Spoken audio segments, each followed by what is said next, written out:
Hello and welcome to another episode of Beartrapts Ranked Adventure.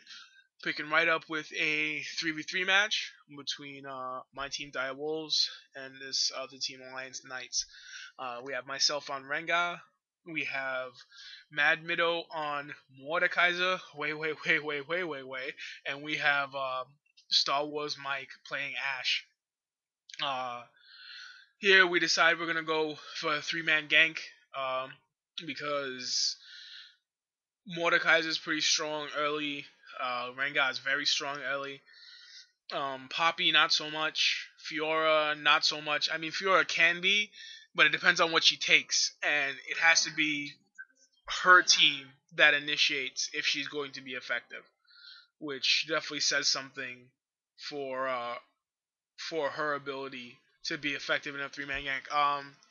Normally when I play Fiora, I will play her and take the dash first, her lunge, if I'm going to three-man gank, and if I'm going to just lane, I will take parry. Because the lunge is a very effective small nuke. That or her burst of speed, which will give her a lot of attack speed very quickly for a short period of time. Either one of the two will be more effective than the parry will for the three-man gank. Unless you're focused and the parry gives you one free chunk of damage, but both other skills give you a bit more. Mordekaiser starts Siphon, I start my Savagery, and Ash starts Volley for the slow. They're waiting for us in that bottom bush, and we want to three-man gank them. But like I said, this whole three-man gank thing at the start of a threes match is really a chess game and a patience test. Who's going to be more patient and who's going to actually accept the fight first. Here we lose sight of Fiora and Hecarim. Hecarim comes back down, but Fiora is going up, and Hecarim and Poppy are starting to farm. So we decided to jump on them again between them and our turret. Hecarim's a very fast champ. The exhaust is very effective against him, and Mike picks up first blood. We want to chase Poppy, and Mido and I run to try and cut her off while Mike goes up the bottom way. Poppy smartly hugs that inner wall, does not come through the jungle, avoids the bushes because I can jump from the bushes, and if I had been a little bit faster, maybe we would have been able to reach her. But sadly, that wasn't the case, and chasing her any further, Mido said would have been dangerous. So, agreeing with him, we just leave that as it is. Let's speed this video up a little bit. I know the farming part is not very fun. It may be a short video, but I hate to have you guys sitting here watching Mido clear lanes. Before I speed it up though, let's just put this out there. Mido on this threes map is a very effective Mordekaiser player. Mordekaiser should be banned on threes at low elo because people don't know how to deal with him. I'm a low elo player, so I wouldn't know how to deal with this. And this Fiora figures, well, he's a mage. I'm going to 1v1 him, and she ends up losing very badly to him. Like I said, let's speed this up just a fraction. Here, we have our little laning phase. They won't get anywhere near that bush with me right there. So there really isn't much to be done. Poppy is pretty dangerous on this map because of especially in these lanes, because of the heavy walls and this narrow corridors. But this Poppy's building AP. I don't know much about AP Poppy, but I do know that I figure AD Poppy is a lot smarter of a choice. But they already have two. They have two AD damage dealers in Fiora and Hecarim. So if Poppy had gone AD, then it would have been very easy to just counter them by building armor. So instead, Poppy goes AP. She started with a tablet. Apparently, they can definitely see me, and they warn Fiora, but Fiora instead engages on Mido, and Mido picks up another kill there with a little bit of an assist from me. Not that he really needed it. The only problem here is I kind of leave Mike alone, and right then it doesn't cause too much of an issue.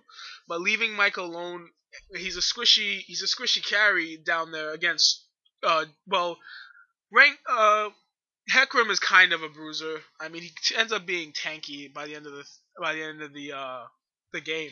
But yeah, I leave him alone, which isn't necessarily the smartest idea. And there I go trying to deal with Red, trying to pick that up really quick. And in the process of that, Mike gets killed, and there's nothing really I can do to help him, which is a little bit upsetting because Mike, I don't know. I feel bad because I left him alone. It's my fault. There I die, but I pick up Heckram, and Mido. I think Mido dies here. Yeah, Mido dies here without picking up Poppy, so it ended up being a 3-for-1 exchange, which is really bad. Uh, but I mean, it's still we're still winning 4-3. And let's look at the farm here. I have 16. Mike has 22. Uh, Mido has 24. Fiora has 26, and their Heckram and their Poppy have 15. There you see me get caught out there in the middle of the lane trying to gank, but I pop my ult and I literally just walk away from them. One of the great things about Rengar's ult is it is an escape tool, a scout tool, and effectively a offensive gap close.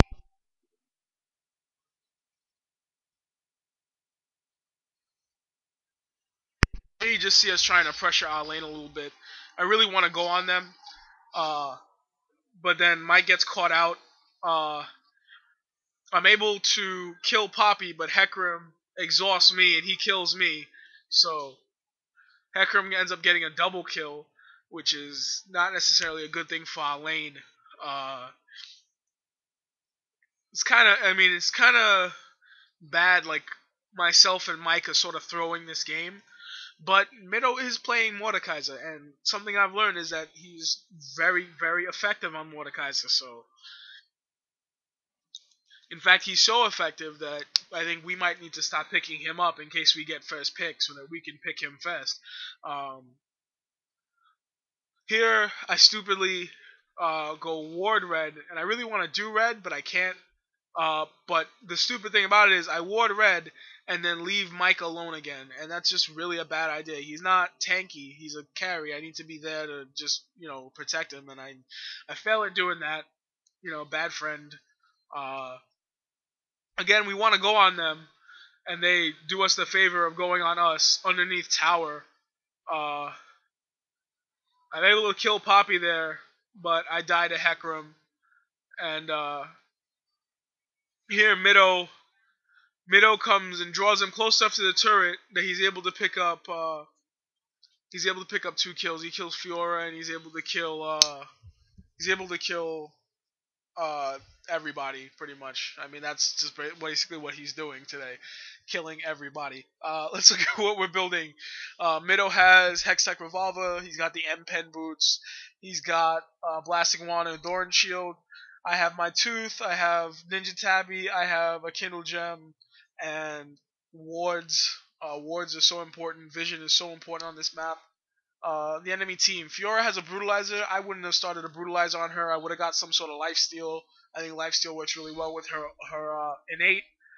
Uh, Heckram is building Bruisery. He's got a Sheen and a Mallet, so I guess he's going Triforce.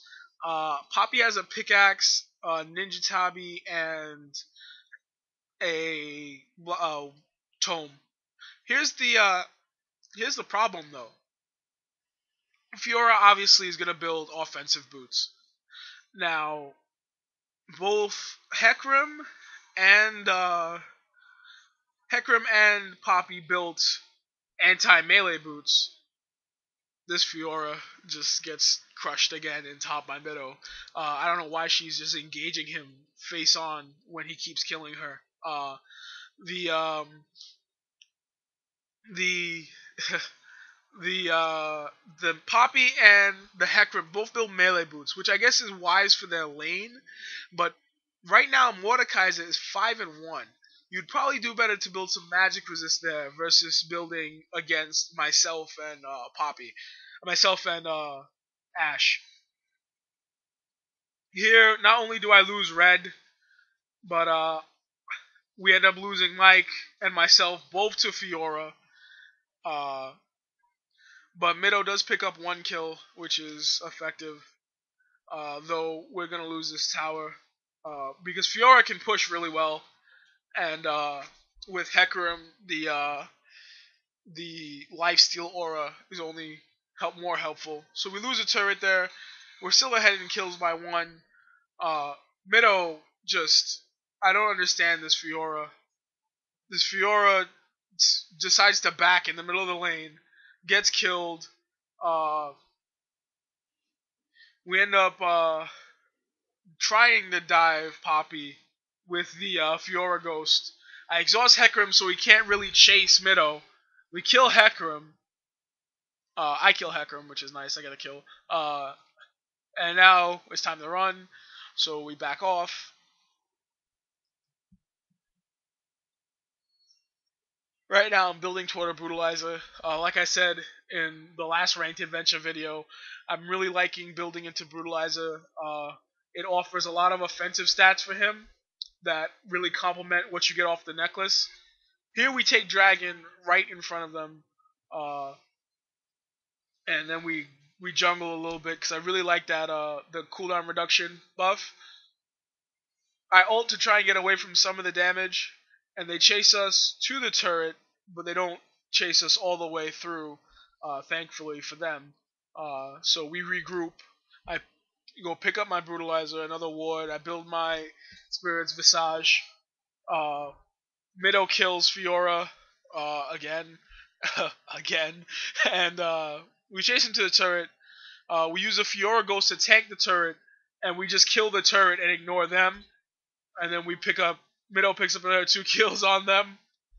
Uh, really, right now Mido is just running away with this game, which is why I really think that they need to be building some kind of magic resist because Mido is the problem.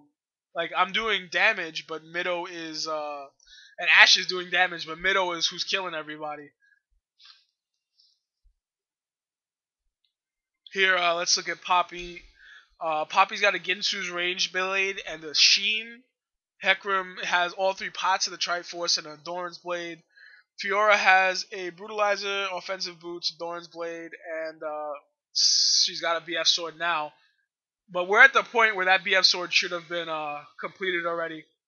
Here I die, and Mike dies, and this looks really bad, but Mido's just so fed that he's able to kill everyone by himself. I mean, by himself. He kills everyone. Again, she has a Vamp Scepter now, but she builds into a Black Cleaver. It's definitely not Black Cleaver time. You need to already have a Bloodthirster time. But Hecarim finishes his Triforce. I get a Sheen because I'm going to start building into my Triforce really late in the game, but I like Triforce on Rengar. I don't really feel like I need to be terribly tanky, so I don't rush the Warmogs or the Mallet because I have a Brutalizer for offense. And I'm building a little bit more offensively. It leads to a good bit more deaths, but it also leads to a lot of outside damage, which really helps. Mido has a Warmogs finish, a Rylai's, a Woda, and his Pen Boots. Here, Fiora solos Dragon because Fiora can do that, uh, which is helpful for them, not so helpful for us. But at this point, I don't really think it matters too much because we're so far ahead as far as Morde is concerned, and myself and Mike aren't doing terrible. Uh, I ult. We dive onto Fiora. She ults. She does a good bit of damage to everyone. She focuses me for some reason, and isn't able to kill me. And we pick up a kill on her. I go up and around because I want to get my health back up. Here we're gonna try and siege down this turret. I show up to try and help siege it. And I'm pretty sure here's where they surrender. They could surrender very shortly.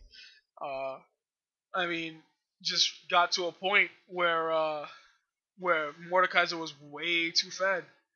I used my ult there to scout to make sure that we weren't getting ambushed.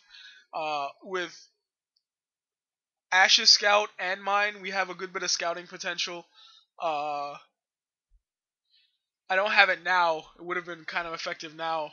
And here they go on me for some reason, and they all end up dying. Mido goes legendary, picks up 2 kills, and this game is just over for them. It's 22-11, and we can easily just push all the way through into their base. And did they surrender here? I'm pretty sure they surrendered, or did we just kill their Nexus? I think we might have just killed their Nexus. Yeah, I'm pretty sure we just killed their Nexus here. Um,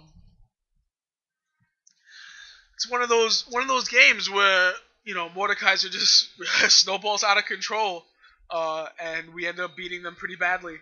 Uh, Again, hats off to the team. They tried their best. I never really like to put anyone down in these videos.